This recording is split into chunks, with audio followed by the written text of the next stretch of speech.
हम सब खड़े रहेंगे। यह हवाला खुदावंद की कलाम की इज़्ज़त के लिए अपने पाँव पे खड़े होंगे। जो आज का हमारा मजमून है पेंटिकॉस्ट, अमाल 2 बाब 1 से 4 आयत। जब ईद पेंटिकॉस्ट का दिन आया तो वो सब एक जगह जमा थे कि यका आसमान से ऐसी आवाज़ आई जैसे ज़ोर की आंधी का सन्नाटा होता है, और उससे सारा जहाँ वो बैठे थे गूंज गया, और उन्हें आग की शोला की सी फटती हुई ज़बानें दिखाई दी, और उनमें से हर एक पर आ ठहरी, और वो सब रूह कुद्दस से भर गए और गैर ज़बानें बोलने लगे जिस तरह रूह ने उन्हें बोलने की ताकत बख्शी। And they were all filled with the Holy Spirit and began to speak in other tongues as the Spirit enabled them. हम दुआ करेंगे। कुदूस खुदावंद, आज के लिए तेरा शुक्र करते हैं कि जब उन अयाम का, उन वाक़यात का, उन दिनों का जब तेरा पाक रूह नाज़िल हुआ, हम एज एक्लीसिया उसका इतराफ़ करते, उसको प्रेज़ कर रहे हैं। आज के कलाम पर तेरी बरकत चाहते हैं, और जितने तेरी हजूरी में हैं कि कानों को मसा करना, ताकि ये कलाम हमारे दिलों पर चोट लगाए और हम नए इंसान बनकर यहाँ से जाएं। सब कुछ मांगते हैं तेरे मुकद्दस जलाली यीशु नाम से, आमीन। प्लीज़ तशरीफ रखें। आज का जो हमारा मजमून है यही है पेंटिकॉस्ट। जो मीनिंग एंड डेफिनेशन है पेंटिकॉस्ट के मानी जो हैं वो है 50 हिब्रू वर्ड शेवोट मीन 50 डेज, और 50 डेज के बाद जब पैस ओवर से 50 डेज होते हैं तो तोरेत नाजल हुई थी। A days set aside for rest and worship। तो जूश लोग ये पेंटिकॉस्ट जब 120 की जमात थी तब नहीं ये पेंटिकॉस्ट शुरू हुआ, ये ईद थी पेंटिकॉस्ट की, जो कि 50 दिन फसा के 50 दिन के बाद होती थी, और ये हर साल इस ईद को मनाते थे। फीस्ट ऑफ हार्वेस्ट, फसल काटने की ईद भी इसे कहा जाता है। ग्रीक वर्ड में Pentecost after the 50 days of Passover. Holiday is also known as a feast of weeks, इसे हफ्तों की ईद भी कहते हैं। People bring their harvest to the temple each day from Passover to Shavuot. तो 50 दिन तक लोग अपने पहले फल जो थे, जो ईद फसा है, वह उस वक्त से लेकर 50 दिन 7 हफ्ते बनते हैं, और जो सारी पब्लिक 11 ट्राइब थे ये हैकल में पहले फल लाते थे, पहले फल लाते थे, पहले फल 50 दिन तक ये फल लाते थे। Bringing their first fruit of their harvest and presented to God in the temple. 10 commandments was given on that day। तो जब 50 दिन हुए थे इस्राएलियों को मिस्र से निकले, तब ये ईद पेंटिकॉस्ट का दिन मनाया गया था। The day of Holi spirit, 50 days after the Jesus resurrection. तो यीशु मसीह के जब जिंदा हुए हैं उससे 50 दिन बाद ईद पेंटिकॉस्ट का दिन था, जब ये सारे एक जमात दुआ कर रहे थे। तो ये यीशु मसीह के जी उठने के बाद 50 डेज जो हैं ये पेंटिकॉस्ट का दिन मनाया जाता है। There were 7 feast of the lord observed by the Israelites. तो ये 7 ईदें इसराइल जो था ये मनाता था, जिनमें सबसे पहली थी फीस्ट ऑफ पैसओवर, ईद फसा, फीस्ट ऑफ अनलेवेड ब्रेड, बेखमीरी रोटी की ईद, या जिसे ईद फतीर भी कहते हैं। फीस्ट ऑफ फर्स्ट फ्रूट, पहले फलों की ईद। फीस्ट ऑफ वीक्स या पेंटिकॉस्ट, हफ्तों की ईद, जो 7 हफ्ते थे, इसकी भी ईद मनाई जाती थी। First 4 feast happened in April and May, इसलिए ये मई का महीना है, ये फीस्ट मनाई गई है। सो अप्रैल और मई में ये पहली 4 जो फीस्ट थी, ईदें थी, मनाई जाती थी। फीस्ट ऑफ ट्रम्फट्स, नरसिंगे फूंकने की ईद 5वीं ईद होती थी। छठी Eid the feast of atonement, योम कपूर, योम कफारा जिसे कहते हैं, ये छठी ईद होती थी। The feast of tabernacle, Eid Khayyam जिसे कहते हैं, झोंपड़ियों की ईद, ये 7वीं ईद होती थी। Last 3 feast took place in September and October, तो अक्टूबर और सितंबर में के महीने में ये लास्ट 3 जो फीस्ट हैं ये मनाई जाती थी। लेकिन इनमें जो ज़्यादा फेमस और मशहूर थी वो पैसओवर थी, ईद फसा, ईद पेंटिकोस्ट और ईद ख़याम, टैबरनेकल की Eid. Celebration of Pentecost was the feast of weeks, ये 7 हफ्तों की ईद थी जिसको जूश लोग मनाते थे, हफ्तों की ईद। और फसल काटने की ईद भी से कहते हैं, चूँकि पहले फल जो थे वो हैकल में लाए जाते थे। अबार 23, लेविटिकस 23 चैप्टर 15 to 16, और तुम सब्बत के दूसरे दिन से जिस दिन हलाने की कुर्बानी के लिए पूला लाओ, गिनना शुरू करना जब तक 7 हफ्ते पूरे ना हो जाएं, और 7वें सब्बत के दूसरे दिन तक 50 दिन गिन लेना, तब तुम खुदावंद के लिए नज़र की नई कुर्बानी गुजराना। सो ये हबार की किताब में लिखा है 50 दिन जब होंगे तब ईद पेंटिकोस्ट करना, फसा से लेकर कुर्बानी से लेकर। हबार 2 बाब पहली दूसरी आयत में लिखा, अगर कोई खुदावंद के लिए नज़र की कुर्बानी का चढ़ावा लाए, तो होता यह था कि कोई भी जब कुर्बानी चढ़ाई जाती थी उसका पैटर्न बना था, इस बात को इस तरह करना है, इस बात को इस तरह करना है। अगर आज हमें कोई भी पैटर्न नज़र नहीं आता तो यीशु मसीह ने एक्चुअली हमें आज़ाद किया, हमारे लिए टाइम टेबल, किसी तरफ रुख करके दुआ करने का कोई तरीका करनी, आप जैसे जहाँ चाहें आज के दिन दुआ कर सकते हैं। तो अपने चढ़ावे के लिए मैदा ले और उसमें तेल डालकर उसके ऊपर लोबान रखे, और वो उसे हारून के बेटों के पास जो काहिन है लाए, और तेल मिले हुए मैदा में से इस तरह अपनी मुट्ठी भरकर निकाले कि सब लोबान उसमें आ जाए। तब काहन उसे नज़र की कुर्बानी की यादगारी के तौर पर मज़बा के ऊपर जलाए, ये खुदावंद के लिए राहत अंगेज़ खुशबू की आतशीन कुर्बानी होगी। अहबार 6 बाब 19-20 वर्ष, और खुदावंद ने मूसा से कहा कि जिस दिन हारून को मसा किया जाए उस दिन में और उसके बेटे खुदावंद के हजूर ये चढ़ावा चढ़ाएं। तो दूसरा ये होता था कि जब भी काहनों को मसा किया जाता था तो यही ईद पेंटिकोस्ट के दिन जो है इन कहानत जो थी उन सब को अनॉइंट किया जाता था। लेकिन उसके बाद जब नया अहदनामा आया है, यीशु मसीह आगे, तो इब्रानियों 10:5 में लिखा है, इसलिए वो दुनिया में आते वक्त कहता है कि तूने कुर्बानी और नज़र को पसंद ना किया। अब ये कुर्बानियाँ भी खुदा ने पैटर्न दिया था, मूसा को खुदा ने ये सारे अहकाम दिए हैं, लेकिन इंसान से पूरा नहीं होता था, इंसान हमेशा फेल होता था।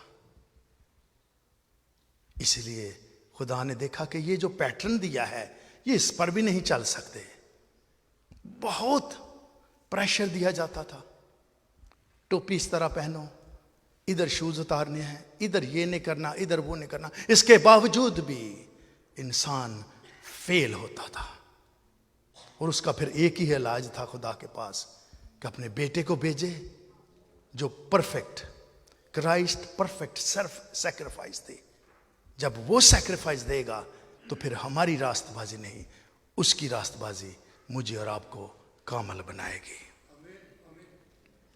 इसलिए दुनिया में आते वक्त कहता है कि तूने कुर्बानी और नज़र को पसंद ना किया। पसंद इसलिए नहीं आता था कि इंसानों से पूरा नहीं हो सकता था, बल्कि मेरे लिए एक बदन तैयार किया। पूरी सोख्तनी कुर्बानियों और गुनाह की कुर्बानियों से खुदा खुश ना हुआ। उस वक़्त मैंने कहा कि देख मैं आया हूँ, किताब के वर्कों में मेरी निस्बत लिखा हुआ है, ताकि ऐ खुदावंद तेरी मर्जी पूरी करूं। I have come to do your will.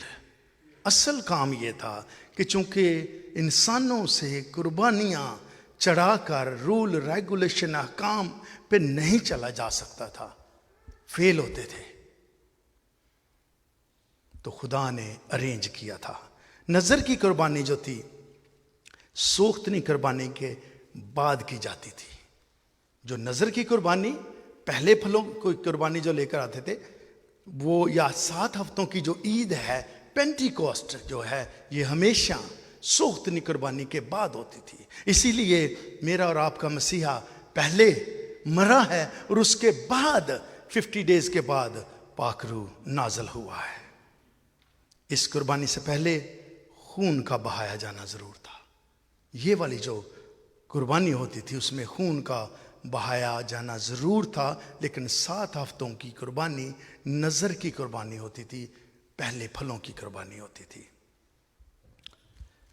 Second जो पॉइंट है वो है प्रोफेसीज ऑफ पेंटिकोस्ट।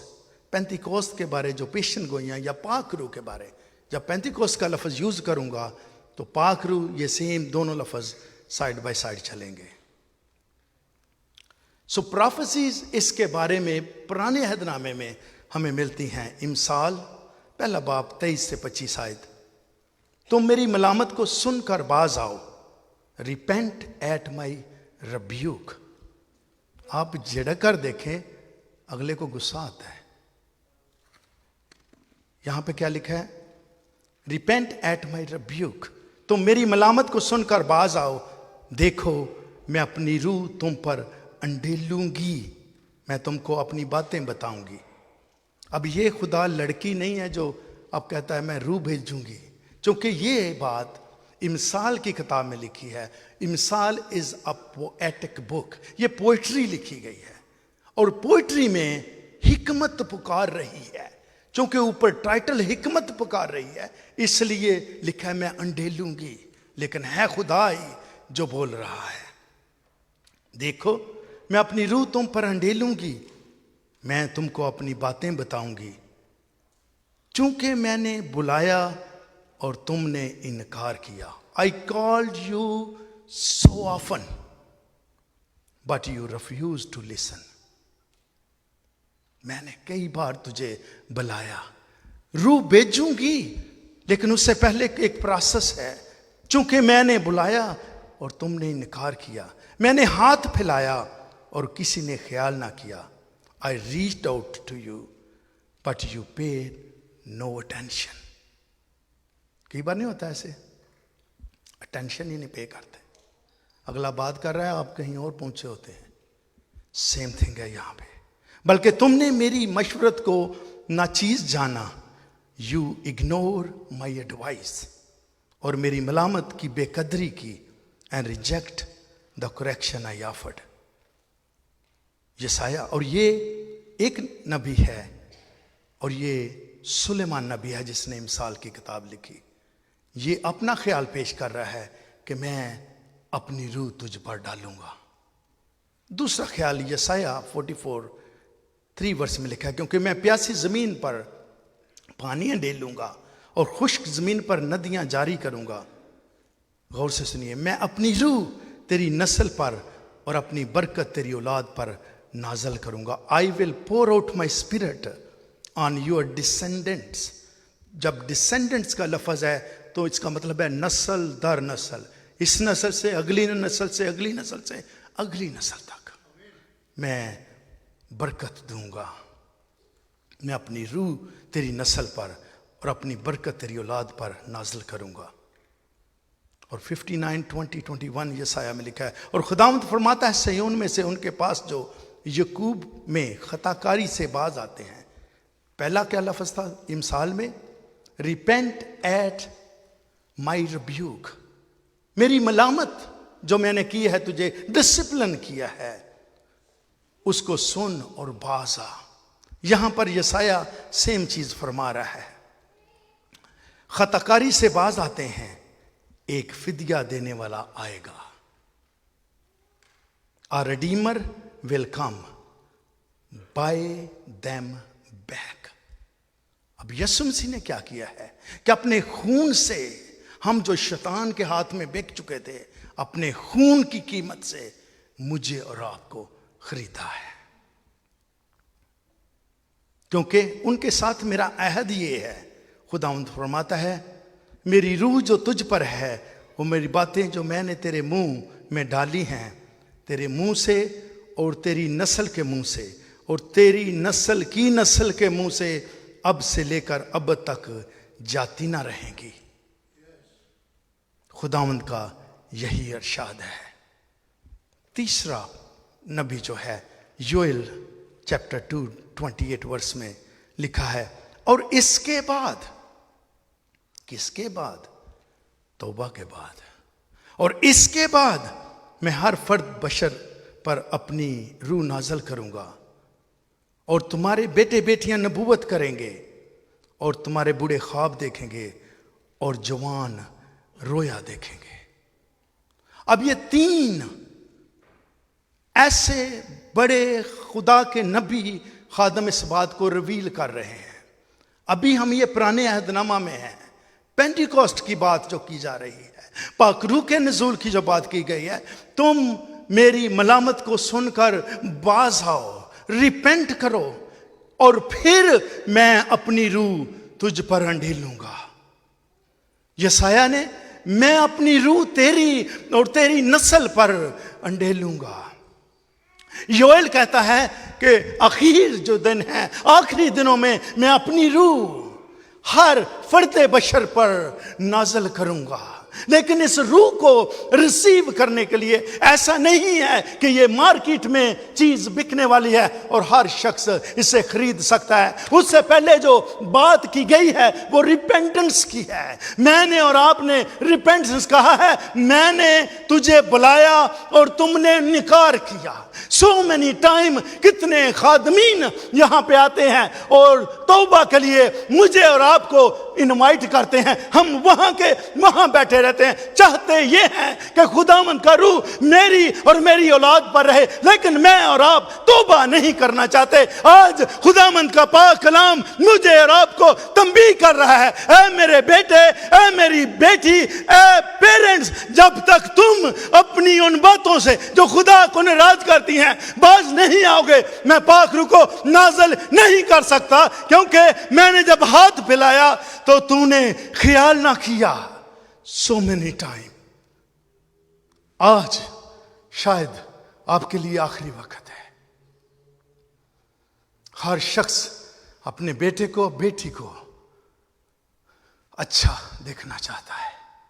हर शख्स अपनी औलाद को अच्छा देखना चाहता है, नेक मेरा बेटा हो, बेटी हो। लेकिन what about me as a parents, मैं कहां पे खड़ा होता हूं? तुझे बुलाया गया, तूने इनकार कर दिया। मैंने आवाज दी, ऐ मेरे बेटे, ऐ मेरी बेटी, वापस आ जा, मैंने अपने खुद खून से तुझे खरीदा है। मैंने रिजेक्ट किया।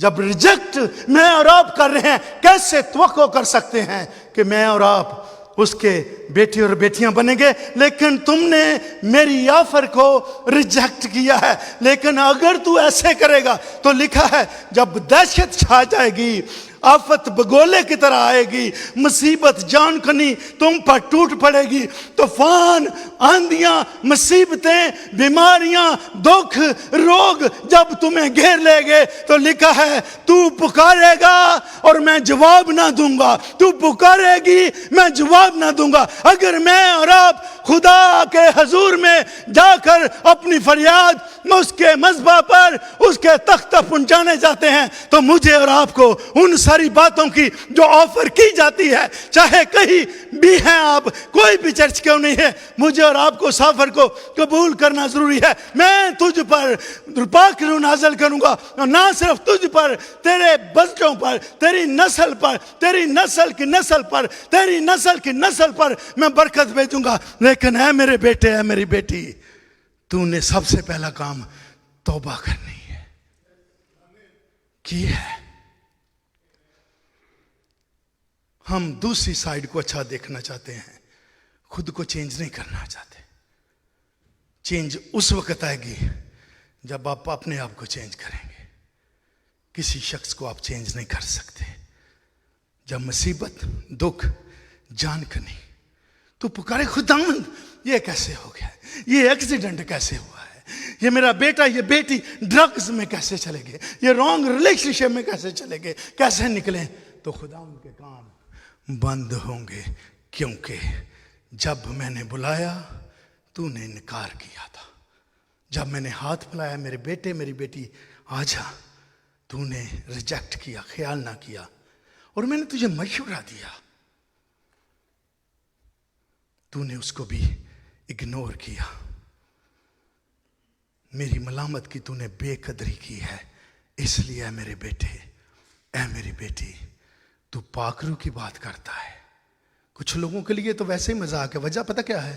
दे हैव नो आइडिया कि होली स्पिरिट क्या करता है और क्या उनका लेवल लो है असल में। And they make fun of that. कलाम में लिखा है हर चीज, हर गुनाह, हर बात आपकी माफ हो जाएगी, लेकिन जो रूहे हक के खिलाफ कही जाएगी वो कभी माफ नहीं। क्योंकि जो रूह है वो भी तीसरा कानून है, तीसरा इंसान है, बाप है, बेटा आया। इसलिए उसने कहा मैं जाता हूं, अब पाक रूह का दौर है। अगर मैं रूह पे ही ईमान नहीं रखता तो मैं एक्चुअली में लॉस्ट पर्सन हूं। पाक रूह का दौर है। हम जो जिंदगी गुजार रहे हैं ये पाक रूह के दौर के अंदर है। उसने कहा मैं मददगार भेजूंगा।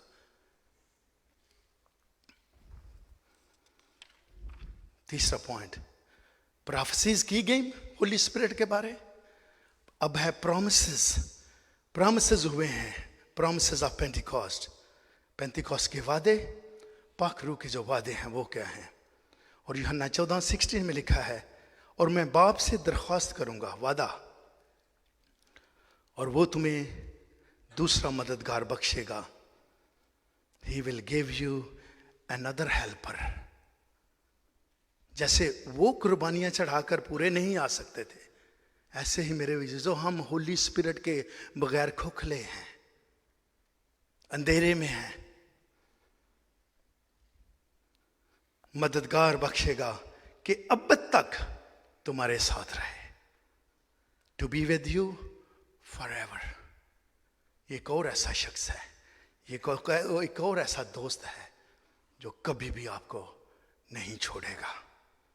जॉन 16:7 में लिखा है, लेकिन मैं तुमसे सच कहता हूं कि मेरा जाना तुम्हारे लिए फायदेमंद है। ये यीशु मसीह के इरशाद हैं, क्योंकि अगर मैं ना जाऊं तो वो मददगार तुम्हारे पास ना आएगा। इसका मतलब है कोई चीज इंसान को चाहिए, सहारा चाहिए कि उसको साथ लेकर चले। लेकिन अगर जाऊंगा तो उसे तुम्हारे पास भेज दूंगा। और अमाल 2:39 में लिखा है, इसलिए ये वादा तुम और तुम्हारी औलाद और तुम और उन सब दूर के लोगों से भी है जिनको खुदावंद हमारा खुदा अपने पास बुलाएगा। The promises for you and your children. कहां पे हैं बच्चे मेरे? कहां पे हैं? सिर्फ यही है कि जो पास्टर हैं उनके सारे बच्चे साथ रहते हैं। Where are your kids? नेक दिखना चाहते हैं लेकिन सोच से बस देखना चाहते हैं, कोई एक्ट नहीं करना। एक्ट के बगैर खाली है, खोखलापन है।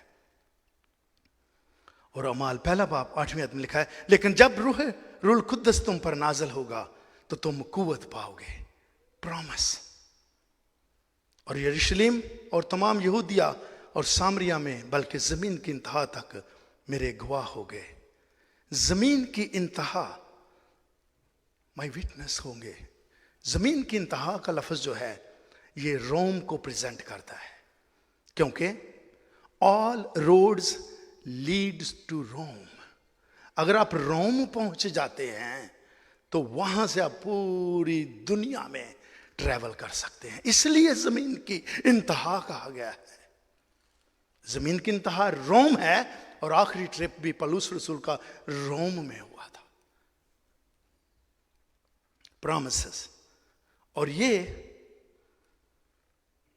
एक और हवाला है, अमाल 1 बाब 4 आयत, और उनसे मिलकर उनको हुक्म दिया कि यरूशलेम से बाहर ना जाओ, बल्कि बाप के उस वादा को पूरा होने के मुंतजर रहो जिसका जिक्र तुम मुझसे सुन चुके हो। प्रॉमिसेस यीशु मसीह ने किया है, और उसने क्या कहा है कि तुम यरूशलेम में ठहरे रहना। अब 50वें दिन की हम बात कर रहे हैं, पेंटिकॉस्ट की बात जब 50 दिन की कर रहे हैं तो 40 दिन तक यीशु मसीह शागिर्दों को नजर आता रहा है। और अब 40 दिन के बाद ये इन्होंने दुआ करनी शुरू की है। ये 10 डेज कंटिन्यू प्रेयर में बैठे हुए हैं लोग, और 120 की जो जमात है ये दिन रात खुदावंद से दुआ कर रहे हैं, क्योंकि यीशु मसीह ना सिर्फ जब तक 3.5 साल शागिर्दों के साथ रहा, उनको तालीम देते रहे हैं, उसके बाद जब नजर आते रहे हैं 10 टाइम यीशु मसीह शागिर्दों पर जाहिर हुए हैं, उसमें भी यही कहा तुम यरूशलेम में ठहरे रहना जब तक तुम्हें कुव्वत का लिबास ना पहन दिया जाए, और तुमने यरूशलेम में रहना है। ये सारी जमात 120 की जमात वहां पर एक दिल एक जान होकर दुआ कर रहे हैं, क्योंकि तुम्हें पेंटिकोस्ट वाले दिन जब यीशु देखा कि कुछ ऐसी आवाजें, ऐसा सुनाटा छाया हुआ है, कुछ ऐसी आवाजें हैं जो पहचानी नहीं जा रही, सारा घर हिल रहा होगा, लेकिन उन्होंने ये जान लिया कि यीशु मसीह ने जो वादा किया था उसको पूरा किया है। यीशु मसीह ने जो वादा किया था वो पूरा हो रहा है। लोग वो ज़बानें बोलना शुरू कर दिया, क्योंकि रूल कुदस के बारे प्रॉमिस क्या है, रूल कुदस तुम्हारे साथ होगा, रूल कुदस तुम्हारा मददगार होगा, रूल कुदस तुम्हारे अंदर होगा, रूल कुदस तुम्हारी सहायता करेगा, रूल कुदस रास्तबाजी, अदालत और गुनाह को कसूरवार ठहराएगा। जो रूल कुदस है सच्चाई की बातें बताएगा, रूल कुदस तुम्हें आइंदा आने वाली खबरें देगा, रूल कुदस जो है यीशु मसीह के नाम को जलाल देगा। ये सारे वादे यीशु मसीह ने जाने से पहले शागिर्दों को दिए थे कि तुम ठहरे रहना जब तक तुम्हें कुव्वत का लिबास ना मिल जाए, इसी जगह पे ठहरे रहना। और मेरे अजीजों, शागिर्दों ने उस बात को जाना, उसको माना, जो कुछ कहा गया उसको कबूल किया, और 50वें दिन ईद पेंतिकोस्त के दिन रूल कुदस नाज़िल हुआ और वो ज़बानें बोलना शुरू कर दिया। और मेरे अजीजों, लिखा है कि वहाँ पर हर मजहब का, दुनिया के कोने कोने से लोग इकट्ठे थे। हर एक ये समझता था ये मेरी ज़बान बोलता है, क्योंकि यीशु मसीह ने जो वादा किया था वो पूरा किया था। इसलिए ना सिर्फ रूल कुदस का कोई भी वादा यीशु मसीह का कलाम में मुकद्दस में है तो वो उसे आज भी पूरा करता है। Praise his holy name. Promise किया था तुम्हारे अंदर होगा, तुम्हारे साथ चलेगा, आइंदा की खबरें देगा। चौथा point, the day of Pentecost. और पेंटिकोस्ट का दिन जो है पाक रूह का नज़ूल होता है। इमाल 2 बाब 1 से 4 आए। जब ईद पेंटिकोस्ट का दिन आया तो वो सब एक जगह जमा थे। One accord in one place, unity. बहुत बड़ी ताकत है। हम घर में ही दुआ कर लेते हैं, कर लो, पर यहाँ पे आप सीखेंगे वन अकॉर्ड, यूनिटी में कितनी ताकत है। और यकायक आसमान से ऐसी आवाज आई जैसे जोर की आंधी का सन्नाटा, और उससे सारा घर जहां वो बैठे थे गूंज गया। और उन्हें आग की शोला की सिपटती हुई ज़बानें दिखाई दी, और उनमें से हर एक पर आ ठहरी, और वो सब रूल कुदस से भर गए। 2, 4, 5।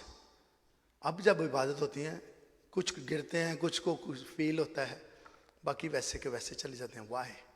क्योंकि हम बिलीव ही नहीं कर रहे। और मैं कहना चाहता हूँ ये पाक रूह का दौर है।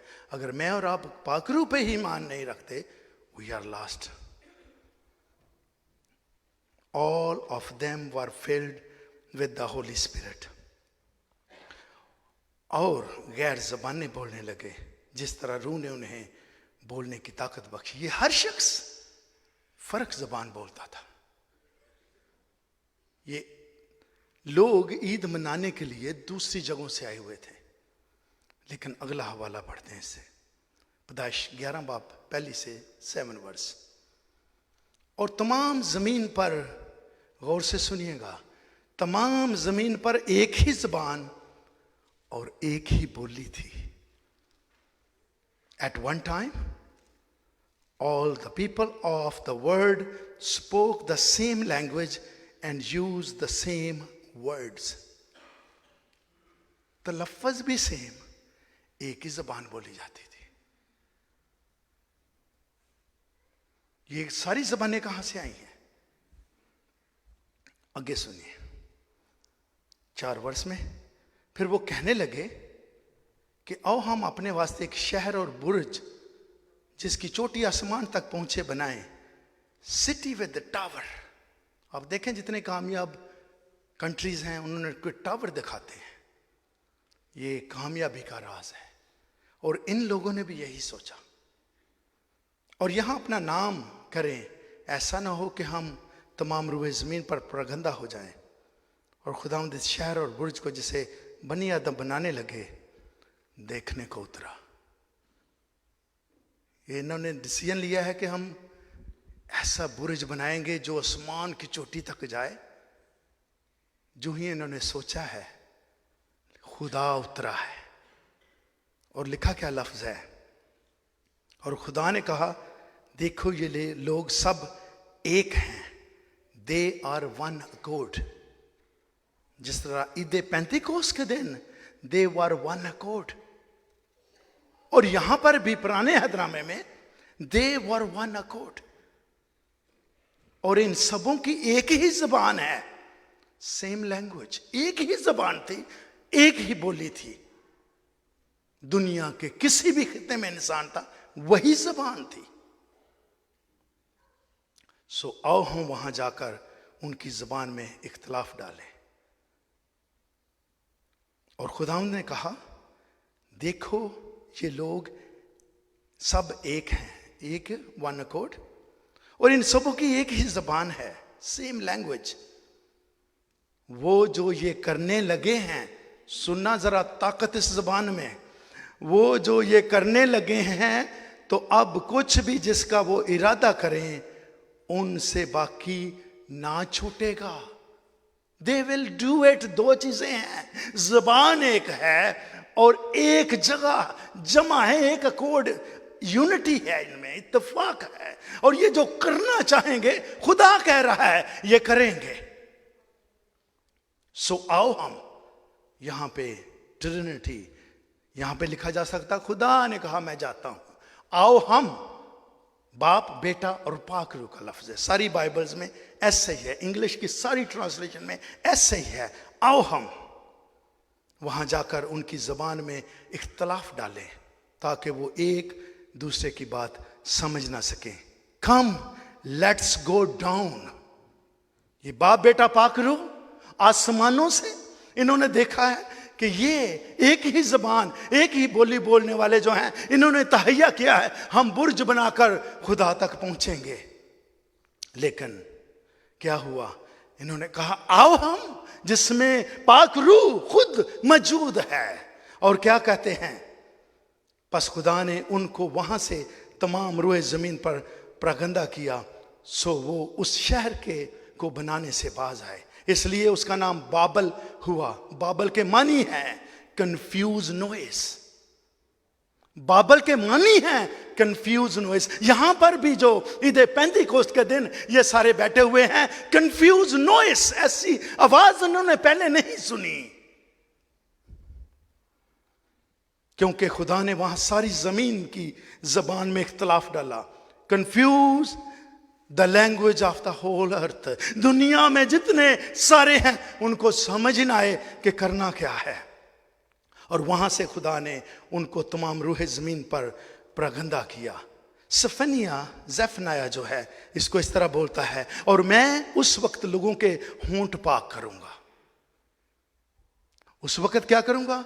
लोगों के होंठ पाक करूंगा, ताकि वो सब खुदावंद से दुआ करें। ये क्या कर रहे हैं? पेंतिकोस्त के दिन इकट्ठे वन अकॉर्ड बैठकर दुआ कर रहे हैं। और यहां पे भी लिखा है कि क्या कहेगा, ताकि वो सब खुदावंद से दुआ करें और एक दिल होकर उसकी इबादत, एक दिल एक जान होकर ये दुआ कर रहे थे। और सिफनिया 19 वर्ष में लिखा है, और जो हाँक दिए गए उनको इकट्ठा करूंगा। इनकी जबानें चेंज कर दी गई, पूरी दुनिया में बिखर गए, कोई समझ नहीं आ रही। फिर ये इन्होंने अपनी काउंटियां, अपने महल्ले बनाए और जो जो बातें कहते थे उनमें इन्होंने किया। और ऑन टॉप ऑफ दैट जब कंफ्यूज कर दी गई है लैंग्वेज, तो उसमें कर्स वर्ड आए हैं। कोई भी ऐसी जबान जो दुनिया में बोली जाती है उसमें लानत और कर्स है, उसमें कर्स है, उसमें लानत है, उसमें गाली गलोच है। लेकिन ये वाली जबान जिसके बारे लिखा है कि ये वन अकॉर्ड, एक जगह जमा है, ईद पेंतिकोस्त का दिन है। लेकिन क्या होता है कि इनको ने आंधी का सा सुनाटा सुना जिसका नाम बाबल है। बाबल का माना है कंफ्यूज नॉइस। इन लोगों ने मेरे अज़ीज़ों जब सोनार की जगह पर पुराने अहदनामा में आते हैं, इन्होंने सोचा कि हम बुर्ज बनाकर खुदा तक पहुंचते हैं। खुदा बाप, खुदा बेटे, खुदा रूल कुदस को जब इस बात की खबर पहुंचती है, उन्होंने देखा ये हम तक आना चाहते हैं। खुदा बाप, खुदा बेटे और पाक रूह ने खुद इस जबान को चेंज कर दिया। और मेरे अज़ीज़ों जब जबान को चेंज किया है, इसीलिए पेंतिकोस्त के दिन वही प्योर लैंग्वेज जो एक ही जबान पूरी धरती पर बोली जाती थी, यही जबान मेरे अज़ीज़ों उतरी है जिसको इंसान नहीं समझ सकता था। इसलिए इन्होंने गैर ज़बानें बोलनी शुरू की। दुनिया के सारे लोग जो फर्क ज़बानें बोलते थे, जब उन्होंने देखा कि ये ज़बान तो बोलते हैं लेकिन ये हमारे लफ्ज़ है, क्योंकि पाक रूह ने उसको रिवर्स किया है। जिस ज़बान को करप्ट किया था, पेंतिकोस्त के दिन ये पाक रूह नाज़िल होकर उसी ज़बान को क्लियर करके, जैसे यीशु मसीह ने आकर मेरे और आपका कफारा दिया, इसी तरह ये ज़बान जो चेंज हो चुकी थी, उसने आकर इसको दोबारा पेंतिकोस्त के दिन 120 की जमात में दोबारा रिस्टोर किया है। रिस्टोर वो चीज होती है जो पहले से मौजूद है। ये जबान इसलिए मेरे अज़ीज़ों फर्क है, इसलिए इसे नहीं समझता क्योंकि ये प्योर जबान है और इसको सिर्फ खुदा जान सकता है, खुदा समझ सकता है। इसलिए इन्होंने दोबारा जबानें बोलनी शुरू की थी। Praise his holy name. और शंतों को भर उनकी जबान बदल दी। द डे ऑफ पेंटिकोस्ट, एक जबान एक ही थी, एक ही बोली थी, लेकिन इंसान खुद अपने कामों से फंसता है, अपनी बातों से रिजेक्ट होता है। इन्होंने सोचा पाक रूह आया है साथ बाप के बेटे के, जबान ही चेंज कर दी। इहदे च जिन्नियां मर्जी गालां कड्डो, पर पाक रूह में आप नहीं निकाल सकते। पाक रूह एक ऐसी जबान है जिसमें आप गाली गलौज नहीं कर सकते, जिसमें आप कर्स नहीं कर सकते। इसीलिए वो जबान ईद पेंतिकोस्त के दिन जब आया तो वही जबान रिस्टोर हुई है, जो पहली जबान, जो कुदूसी जबान, जो प्योर जबान, जो पाक जबान खुदा और उसके बरगज़ीदा जो हैं उसको बोलते हैं। और क्या कहा, और जो हाँक दिए गए हैं, क्या हुआ था, इनकी जबान चेंज करके तितर बितर पूरी वर्ल्ड में हो गए, लेकिन जो हाँक दिए गए उनको इकट्ठा करूंगा। ज़ेफ़नाया ने कहा है कि उनके होठ पाक करूंगा ताकि वो सब खुदावंद से दुआ करें। ये दुआ कर रहे थे और एक दिल होकर इबादत कर रहे थे। एक दिल होकर इबादत में बड़ी ताकत है। खुदा ने जान लिया कि अगर इनकी ये ज़बान भी एक है, एक दिल हो गए हैं, पहुंच जाएंगे मुझ तक। ज़बान चेंज की, और वही जो चेंज ज़बान पैदाइश में की है उसको रिस्टोर खुदा ने यहाँ पर पेंटिकोस्ट वाले दिन करके मुझे और आपको दोबारा वो बरकत दी है जिसको लेना ज़रूरी है। पांचवी बात, एविडेंस ऑफ पेंटिकोस्ट। पेंटिकोस्ट के सबूत या पाक रूह के सबूत हमें कलाम मुक़द्दस में मिलते हैं। लूका 24:49 में लिखा, और देखो जिसका मेरे बाप ने वादा किया है मैं उसको तुम पर नाज़िल करूंगा। लेकिन जब तक आलम बाला से तुमको कुव्वत का लिबास ना मिले, इस शहर में ठहरे रहो। हुक्म ये था, यहां पे आपने हिलना नहीं है, दुआ करते रहना, प्रस्तश करते रहना, भेजूंगा मैं पाक रूह को। और अमाल 2 बाब में ये लिखा है कि जब ईद पेंतिकोस्त का दिन आता है, वो सब रूह कुद्दस से भर गए, एवरीबॉडी, और गैर ज़बानें बोलने लगे जिस तरह रूह ने उन्हें बोलने की ताकत बख्शी। अमाल 2:41 में लिखा है, बस जिन लोगों ने उसका कलाम कबूल किया, गौर से सुनिएगा, जिन लोगों ने कलाम को कबूल किया, उन्होंने बपतिस्मा लिया और उसी रोज 3000 आदमियों के करीब उसमें मिल गए। अमाल 10:44, पतरस ने ये बातें कह ही रहा था कि रूह कुद्दस उन पर नाजिल हुआ जो कलाम सुन रहे थे। ये गैर कौमों पर जब पाक रूह नाजिल हुआ है। इसलिए हमारा भी एक क्वेश्चन है, जो हिंदू आते हैं, जो सिख इज्म से कन्वर्ट होते हैं, वो हम क्रिश्चियनों से आगे होते हैं। सुन ले, आज गैर कौमों पर ये पाक रूह नाजिल हुआ है। और फिर अमाल 19:6 में लिखा है, जब पलूस ने उन पर हाथ रखे तो रूह कुद्दस उन पर नाजिल हुआ और वो तरह तरह की ज़बानें बोलने और नबूवत करने लगे। यहां पर तखमीनन 12 लोग हैं। कुछ लोगों का ख्याल है ये पाक रूह ईद पेंतिकोस्त के दिन आया, इसी से काफी अपने आप को सेटिस्फाई करते हैं कि एक ही बार आया है, उसके बाद इसकी जरूरत नहीं है। हवाला फिर पढ़ने लगा हूं, अमाल 19:6 में, जब पलूस ने उन पर हाथ रखे तो वो रूह कुद्दस उन पर नाजिल हुआ। रूह कुद्दस हाथ रखे, रूह कुद्दस नाजिल हुआ और वो तरह तरह की ज़बानें बोलने और नबूवत करने लगे। ये उसी वक्त की बात है, ये 30 AD में पाक रूह उतरा था। ये वाला हवाला जो है 54 AD में लिखा गया है, जब पलूस रसूल क्रिश्चियन होकर मुनादी करने लगा है। 24 ईयर लेटर की बात है, ये 24 साल हो गए हैं तब उन्होंने हाथ रखे हैं और पाक रूह नाज़िल हुआ। ये कैसे पाक रूह एक ही बार जी उतरा था? क्योंकि we don't know the history. ये 24 साल के बाद पलूस रसूल ने उन पे हाथ रखे हैं। पतरस ने 24 साल के बाद ये गैर कौमों में, सामरियों में गया है और पाक रूह नाज़िल हुआ है। रोमियो 8:26 में लिखा है, इसी तरह रूह भी हमारी कमजोरी में मदद करता है, क्योंकि जिस तरह से हमें दुआ करना चाहिए हम नहीं जानते, क्योंकि जुबान ही बदल गई है, सानू दुआ नहीं आती। अंग्रेजी च लफ्ज़ है, we do not know what God wants us to pray. खुदा की कोई और डिजायर है हमारी प्रेयर के लिए। ये प्रेयर नहीं मनुआ दे देते, मनुआ भी दे देते, आ भी दे देते, अभी ये ऐस वाली जुबान से ये उत्ते नहीं जानी। अगेन,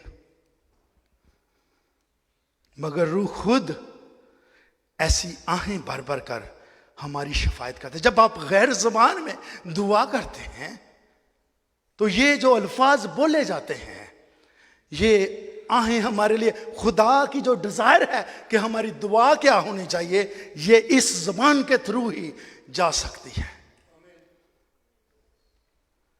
मगर खुद ऐसी आहें भर भर कर हमारी शफायत करता है जिनका बयान नहीं हो सकता।